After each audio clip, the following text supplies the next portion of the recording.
ओम शांति। आज के बाबा के 8 तारीख के महावाक्य हैं। आज बाबा ने हम बच्चों को बताया कि बच्चे किस तरह से तुम्हें कर्मेंद्रिय जीत बनना है, क्योंकि ये राजयोग के माध्यम से शिव बाबा हम बच्चों को रोज़ाना समझाते हैं कि बच्चे, जब तक तुम बच्चे अपने कर्मेंद्रियों के ऊपर विजयी नहीं बनेंगे तब तक एक प्रॉपर वे में राजयोग का अभ्यास नहीं कर पाएंगे। अगर हम चाहते हैं सचमुच कि हमारा परमात्मा के साथ कनेक्शन जुड़े, हमें परमात्मा की मदद मिले, तो उसके लिए हमें अपनी कर्मेंद्रियों पर विजय प्राप्त करना बहुत ज़रूरी है।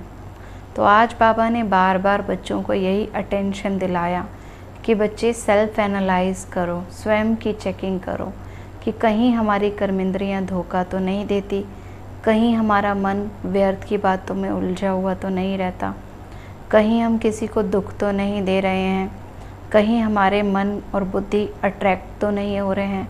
तो ये सारा दिन हम बच्चों को अपनी चेकिंग करनी है और इस सब का रिकॉर्ड हमें बाबा को देना है। तो आज के बाबा के 8 तारीख के महावाक्य हैं। बाबा ने कहा, मीठे बच्चे अपने आप से पूछो कि मैं कर्म इंद्रिय जीत बना हूँ। बाबा ने कहा, मीठे बच्चे अपने आप से ही पूछो कि मैं कर्म इंद्रिय जीत बना हूँ।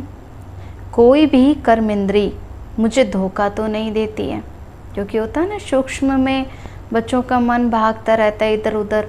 कहीं उनको कुछ देखने का मन करेगा, कहीं कुछ खाने का मन करेगा, कहीं कुछ सुनने का मन करेगा। तो इसका अर्थ क्या है कि कर्म इंद्रियों पर कंट्रोल नहीं है ना। तो इसलिए बाबा कहते हैं बच्चे अपनी चेकिंग करो कि कहीं कोई भी कर्मेंद्रिय मुझे धोखा तो नहीं देती है।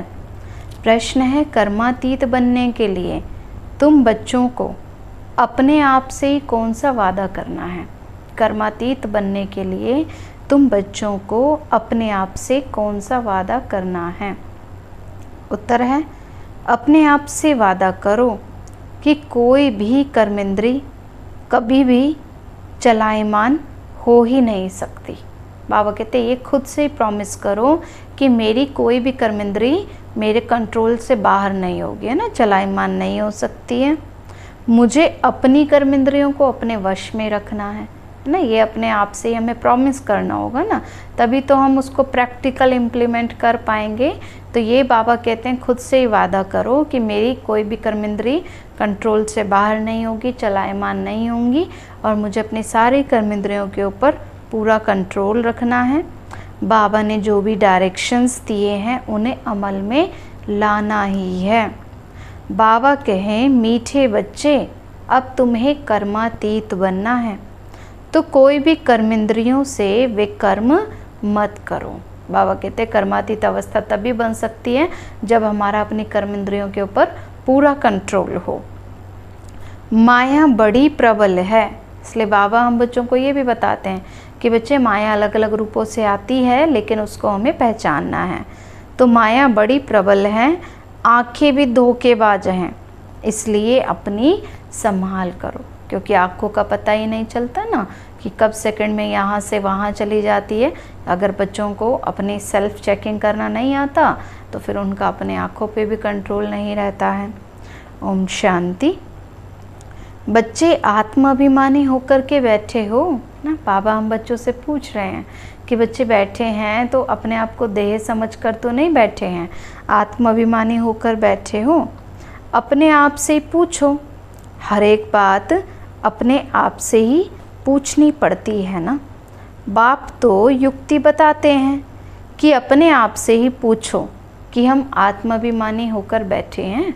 बाबा कहते हैं बच्चे रोज़ अपनी चेकिंग करनी है ना इसके लिए। और बाबा तो यहाँ तक भी कहते हैं कि बच्चे हर 1-2 घंटे बाद ही अपने मन को चेक करते रहो कि हमारा मन कहीं व्यर्थ की बातों में तो नहीं जाता, हम आत्मिक स्थिति में कितना है, हमारे अंदर कहीं मैं और मेरापन तो नहीं आ रहा है। तो बाबा कहते हैं यही अपनी चेकिंग करो कि हम आत्मिक स्थिति में हैं, बाबा को याद करते हैं, कितना हमारा मन आत्मिक अभिमानी में बना है, आत्माभिमान हमारे अंदर कितना है, देह का अभिमान कितना ख़त्म हुआ है, बाबा को हम कितना याद करते हैं। बाबा ने कहा बच्चे, ये है तुम्हारी रूहानी सेना। ये सेना है माया पर जीत पाने के लिए। बाबा कहते हैं इस समय तुम्हें क्या करना है, आर्मी बनना है ना, वॉरियर्स बनना है। और हमारी युद्ध किसके साथ है, माया के साथ है। हर एक को माया पर जीत पहन बाप से बेहद का वर्षा पाना है। हर एक को माया पर जीत पहन बाप से बेहद का वर्षा पाना है, क्योंकि माया भी तो बहुत दुष्टर है। इसलिए बाबा कहते हैं बच्चे माया को पहचानना भी बहुत ज़रूरी है, क्योंकि माया अलग अलग रूपों से आती है, बच्चों को पता ही नहीं चलता कि हमारी बुद्धि के ऊपर माया का वार हुआ है। तो बच्चे स्वयं भी जानते हैं कि माया बड़ी प्रबल है। हर एक कर्म इंद्रियां बहुत धोखा देती हैं। सबसे पहले जास्ती धोखा देने वाली कौन सी कर्म इंद्रिय है, बाबा पूछ रहे हैं बच्चे सबसे ज़्यादा धोखा देने वाली कौन सी कर्म इंद्रिय है, आँखें, है ना। बाबा ने आज बार बार बच्चों को अटेंशन दिलाया कि बच्चे अपनी आँखों पर क्या रखना है, पूरा कंट्रोल रखना है। आँखें ही तो सबसे जास्ती धोखा देती हैं। अपनी स्त्री होते हुए भी दूसरी कोई खूबसूरत देखेंगे तो झट वह खींचे ही, है ना, क्योंकि ज़्यादातर देखा जाता है कि मनुष्य के अंदर जब देह अभिमान आता है तो सारा दिन बस देह को ही देखते रहेंगे, है ना। पराई स्त्री को देखेंगे, दूसरों के कपड़ों को देखेंगे, है ना, पर्सनैलिटी को देखेंगे, ये कोई भी नहीं देखता कि आत्मा कितनी शुद्ध बनी है। तो बाबा कहते हैं बच्चे ये आँखें ही तो बड़ा धोखा देती हैं। दिल होती है कि उनको हाथ लगाएं। अब बच्चों को ये समझाया जाता है सदैव यही बुद्धि में समझो कि हम ब्रह्मा कुमार कुमारी भाई बहन हैं। बाबा कहते हैं किसी को भी देखते यही पाठ पक्का रखो कि हम आपस में सभी भाई बहन हैं, इसलिए किसी के भी प्रति हमारे मन में अपवित्र विचार ना आए। इसमें ही तो माया बहुत गुप्त धोखा देती है। सूक्ष्म रीति से माया का वार होता रहता है और बच्चों को पता ही नहीं चलता कि माया ने हमारे ऊपर वार किया है। ऊपर से कहते रहेंगे भाई बहन है, लेकिन अंदर में नेगेटिव ख्याल चलते रहेंगे। इसलिए ये चार्ट में भी लिखना चाहिए कि आज सारे दिन में कौन कौन सी कर्मेंद्रियों ने हमको धोखा दिया।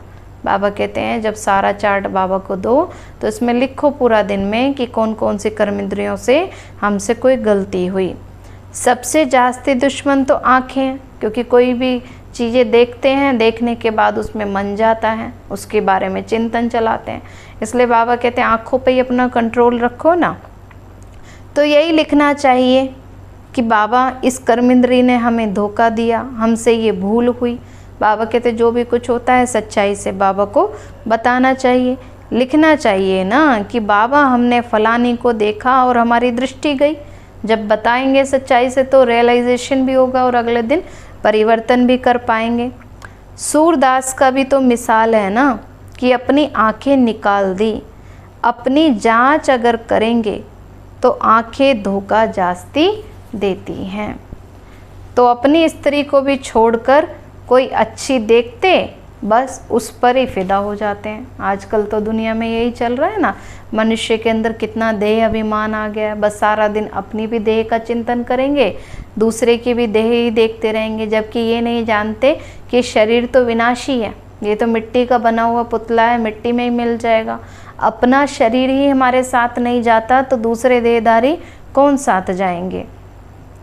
तो कोई दूसरों को देखते रहेंगे, कोई गायन में होशियार होगी, श्रृंगार अच्छा होगा तो आंखें झट चलायमान हो जाएंगी, है ना। आज बाबा पूरा बच्चों को अटेंशन दिला रहे हैं कि बच्चे ये नहीं कि किसी के अंदर कोई गुण है, कोई विशेषता है, कोई दिखने में अच्छा है तो ज़रूर वह कोई हमेशा हमें सुख दे सकते हैं, क्योंकि आज मनुष्य आत्माएं खुद ही खाली हैं तो वो दूसरों को क्या देंगे। तो इसलिए बाबा कहते हैं बच्चे ये आंखें बहुत धोखा देती हैं। भल सेवा भी करते हैं परंतु क्या, बाबा कहते बच्चे सर्विस भी करते हैं परंतु आंखें बहुत धोखा देती हैं। तो इस दुश्मन की पूरी जांच रखनी है, नहीं तो समझो कि हम अपने ही पद को भ्रष्ट कर लेंगे। अगर बाबा कहते ज्ञान में भी चल रहे हैं, सेवा भी कर रहे हैं, लेकिन ये सूक्ष्म रीति गलतियाँ भी होती जा रही हैं तो उससे क्या होगा, अपना ही पद भ्रष्ट होगा। बाबा कहते दूसरे का कुछ नुकसान नहीं करेंगे, अपना ही पद भ्रष्ट कर लेंगे। तो जो समझदार हैं उनको तो अपने पास डायरी में नोट करना चाहिए कि हमसे क्या क्या भूलें हुई। बाबा कहते नोट करना चाहिए कि फलानी को देखा तो हमारी दृष्टि गई। फिर अपने को आप ही सज़ा दो ना। बाबा कहते खुद ही अपने लिए पनिशमेंट तय करेंगे तो नेक्स्ट डे अटेंशन रहेगा कि हमसे वो गलती ना हो। भक्ति मार्ग में भी जब पूजा के टाइम पर अगर किसी की बुद्धि इधर उधर और तरफ जाती है तो वो अपने को ही चुटकी से काटते हैं। तो जब ऐसी कोई स्त्री सामने आती है तो किनारा कर लेना चाहिए। आंखें ही बहुत धोखा देने वाली हैं, इसलिए सन्यासी लोग तो आंखें बंद करके बैठते हैं। स्त्री को पिछाड़ी में और पुरुष को आगे में बिठाते हैं। होता है ना, कोई ग्रुप होगा, संगठन होगा तो वहाँ पर पुरुष को आगे बिठाएंगे, स्त्रियों को पिछाड़ी में। कई ऐसे भी होते हैं जो स्त्री को बिल्कुल देखते ही नहीं हैं। तो तुम बच्चों को तो बहुत मेहनत करनी है। विश्व का राज्य भाग्य लेना कोई कम बात थोड़ी ही है। तो तुम बच्चों को तो अविनाशी वर्षा मिलता है, सब कुछ प्राप्ति हो जाती है। इस समय शिव बाबा से सब कुछ मिल रहा है। तो फिर बाबा कहते बच्चे देहदारियों में बुद्धि को क्यों फंसाना, जब भगवान हमारा साथ दे रहा है, भगवान हमें इतना कुछ भरपूर कर रहे हैं इतनी प्राप्तियों से। तो बाबा कहते बच्चे दूसरों पर अपनी डिपेंडेंसी नहीं रखनी है, एक्सपेक्टेशंस नहीं रखनी है। तो ऐसी वहाँ फिर कोई चीज़ें ही नहीं रहती हैं जो प्राप्त ना हो। बाबा कहते सतयुग में अप्राप्त कोई वस्तु नहीं, सब कुछ प्राप्ति हो जाती है। ऐसी कोई चीज़ें नहीं रहती जिसकी प्राप्ति के लिए माथा मारना पड़े। तो अभी तुम्हारा ये है पुरुषोत्तम संगम युग। कहते हैं ना, मनुष्य से देवता किए करत न लागी वार। इस समय शिव बाबा हम बच्चों को मनुष्य से देवता बनाने आते हैं। तुम ही अभी ब्राह्मण बने हो, बहुत हैं जो स्वर्ग को देख ना सके। बाबा कहते बहुत बच्चे हैं ना जो इस समय ज्ञान को सुनते ही नहीं, ईश्वर की पहचान भी नहीं है, विकर्म करते रहते हैं, माया की मत पर चलते ही रहते हैं। तो वो तो फिर सतयुग को देख भी ना सके। बाबा तो कहते हैं बच्चे तुम्हारा धर्म तो बहुत सुख देने वाला है। बाबा कहते देवी देवता धर्म जितना सुख और किसी ने देखा ही नहीं है। अब मनुष्यों को थोड़े ही कुछ पता है।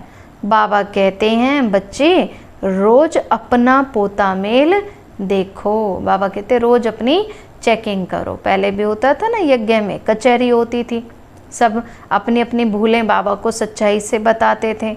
आगे कचहरी होती थी, सब अपनी भूल बताते थे कि हमने फलानी चीज़ छिपा कर खा ली। अच्छे बड़े घर की बच्चियां बतला देती हैं कि बाबा ऐसे ऐसे हम पर माया वार करती है। छिपाकर खाना भी चोरी है, सो भी शिव बाबा के यज्ञ की चोरी है ना। ये तो बहुत खराब है। कख का चोर सो लख का चोर। माया एकदम नाक से पकड़ती है और यह आदत तो बहुत बुरी है। बुरी आदत होगी तो हम क्या बनेंगे। बाबा कहते अगर ये अवगुण होंगे तो फिर देवी देवता पद कैसे पाएंगे। बाप तो डायरेक्शन देंगे, माया तो फिर भी बीच में आकर विघ्न डालेगी। बाबा तो रोज रोज बच्चों को समझाते हैं ना, तो फिर भी लेकिन कई बच्चे माया की बातों में आ जाते हैं, माया विघ्न डालती है। बाबा तो कहते हैं बच्चे भूलो मत, नहीं तो अंत में बहुत पछताएंगे। ना पास होने का फिर साक्षात्कार भी होगा। लास्ट में सब कुछ बाबा दिखाएंगे कि बच्चे मैंने तुम्हें कितना समझाया पढ़ाया, फिर भी तुमने क्या क्या भूलें की। बहुत हैं जो मुश्किल ही समझकर अमल में लाते हैं ना। बच्चे बाबा की सारी बातें सुनते तो हैं लेकिन उसको इम्प्लीमेंट बहुत कम करते हैं। परंतु बाबा कहते हैं तुम्हारी उन्नति बहुत होगी।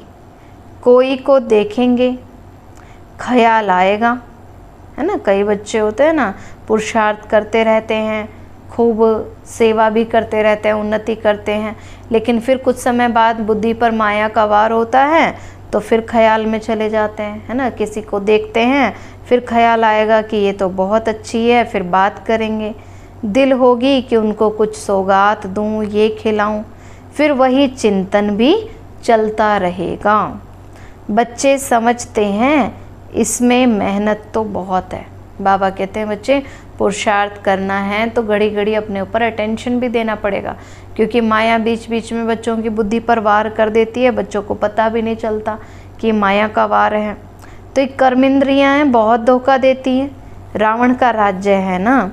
बाबा कहते हैं बच्चे तुम अगर कुदृष्टि रखेंगे तो अपना ही नुकसान करेंगे। बाबा कहते हैं अगर दूसरों के प्रति ऐसे ख्यालात मन में रखते हैं, कुदृष्टि रखते हैं, तो बाबा कहते हैं अपने ही जन्म जन्म की कमाई से खुद को वंचित कर लेते हैं, अपना ही नुकसान कर लेते हैं। ये बहुत बड़ी मंजिल है। तो और फिर दूसरे तरफ अगर कोई पाप कर्म करते रहेंगे तो 100 गुना तो पाप लग ही जाएगा। जितना हो सके कोई विकर्म नहीं करना चाहिए। बाप तो हर एक की चलन से भी समझ जाते हैं। बच्चों को माया के तूफान बहुत आते हैं। हर एक के पोता मेल से बाबा बता सकते हैं कि बच्चों की क्या अवस्था चल रही है। बाबा हर एक के पोता मेल से बता सकते हैं। इस समय अगर मर जाएं तो क्या बनेंगे, है ना। बाबा तो देखते हैं ना बच्चों की क्या अवस्था है। अगर मान लो सपोज अचानक शरीर छूट जाए, वैसे भी इस समय हम देख रहे हैं, देखो कितना अचानक सबके शरीर छूट रहे हैं, तो फिर क्या पद पाएंगे, क्या अवस्था इस समय बच्चों की चल रही है। तो ये खुद हम अपनी चेकिंग कर सकते हैं। कर्मातीत अवस्था को पिछाड़ी में सब नंबरवार पाते हैं। तो यही कमाई है।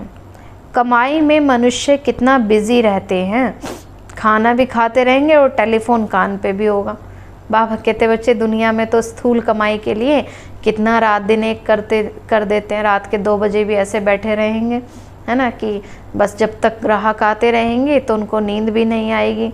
बाबा कहते बच्चे सबसे बड़ी कमाई तो ये कमाई है जो हम बच्चे पुण्य कर्म कमा रहे हैं, दुआएं कमा रहे हैं, है ना, ज्ञान योग की कमाई कर रहे हैं। बाबा कहते हैं वो जो दुनिया में कमाई करते हैं वो फिर ज्ञान नहीं उठा सकते, क्योंकि उनको पैसों का लालच, धन का लालच अपनी तरफ खींचता है। यहाँ तो गरीब साधारण ही आते हैं। तो बाबा तो मीठे मीठे बच्चों को बार बार समझाते रहते हैं। इसलिए बाबा बताते रहते हैं बच्चे माया कैसे अलग अलग रूपों से आती है। तो हर एक को यही पैगाम देना है, जो ऐसा कोई ना कहे कि हमको क्या पता कि शिव बाबा आए हुए हैं। कई बार होता है ना कि किसी को अगर पता ही नहीं होता तो फिर उलाहना दे देते हैं लास्ट में कि तुमने हमें बताया भी नहीं। तो इसलिए बाबा कहते हैं तो ये सेवा भी करनी है कि सबको बताना है कि शिव बाबा आए हुए हैं। बस सारा दिन बाबा बाबा ही करते रहो, कहते रहो। कई बच्चियां बहुत याद करती हैं। शिव बाबा कहने से ही कई बच्चों को प्रेम के आंसू आ जाते हैं। कब जाकर मिलेंगे, है ना। जिन बच्चों को बहुत बंधन होते हैं, घर वाले जाने भी नहीं देते, मधुबन तक भी नहीं जाने देते, तो इंतज़ार रहता है कि कब हम बाबा से जाकर मिलेंगे। देखा नहीं है तो भी तड़पती रहती हैं, और देखे हुए फिर मानते नहीं हैं ना। बाबा कहते कई बच्चे जो बाबा से मिल भी लेते हैं, मधुबन भी हो आते हैं, फिर भी बाबा की बातें मानते नहीं। ब्रह्मा का भी तो बहुतों को साक्षात्कार होता है, आगे चल बहुतों को साक्षात्कार होगा। मनुष्यों को मरने समय भी सब आकर कहते हैं कि भगवान को याद करो। जब किसी का शरीर छूटने वाला होता है तो तब भी उनको यही कहा जाता है ना कि ईश्वर को याद करो, क्योंकि पता है कि शरीर छोड़ने के बाद जो सच्चा साथी है वो तो केवल एक भगवान ही है। तो तुम भी शिव बाबा को याद करो। अच्छा, मीठे मीठे सिकीलते बच्चों प्रति माता पिता बाप दादा का याद प्यार और गुड मॉर्निंग। रूहानी बाप की रूहानी बच्चों को नमस्ते। रूहानी हम बच्चों की रूहानी माता पिता बाप दादा को नमस्ते नमस्ते नमस्ते। बाबा नमस्ते। सदा रहें हंसते और हंसाते। शुक्रिया बाबा, शुक्रिया बाबा, शुक्रिया बाबा। फिर धारणा के लिए मुख्य सार बाबा ने दिया। स्वयं में जो भी बुरी आदतें हैं, स्वयं में जो भी बुरी आदतें हैं उनकी जांच कर उन्हें निकालने के लिए मेहनत करनी है। अपना सच्चा सच्चा पोता मेल रखना है। बाप के डायरेक्शन पर चलना है। सेकंड पॉइंट है ऐसा कोई कर्म नहीं करना जिससे बाप का नाम बदनाम हो। ऐसा कोई कर्म नहीं करना है जिससे बाप का नाम बदनाम हो। अपनी उन्नति का ख्याल रखना है, अपने पुरुषार्थ पर अटेंशन देना है, जरा भी कुदृष्टि नहीं रखनी है। वरदान बाबा ने दिया, देह अभिमान के त्याग द्वारा, देह अभिमान के त्याग द्वारा श्रेष्ठ भाग्य बनाने वाले, श्रेष्ठ भाग्य बनाने वाले सर्व सिद्धि स्वरूप भव। देह अभिमान का त्याग करने अर्थात देही अभिमानी बनने से बाप के सर्व संबंध का और सर्व शक्तियों का अनुभव होता है। जितना हम देही अभिमानी बनते हैं ना, और बाबा कहते देह अभिमान का त्याग करते हैं, उतना ही हमें बाबा से सर्व शक्तियों की प्राप्ति होती है और सारे संबंध बाबा के साथ अनुभव कर सकते हैं। और ये अनुभव ही संगम युग का सर्वश्रेष्ठ भाग्य है, क्योंकि भगवान के साथ सारे संबंध अनुभव करना, ये चांस फिर हमें दूसरे किसी जन्म में नहीं मिलता। यही हमारा सर्वश्रेष्ठ भाग्य है।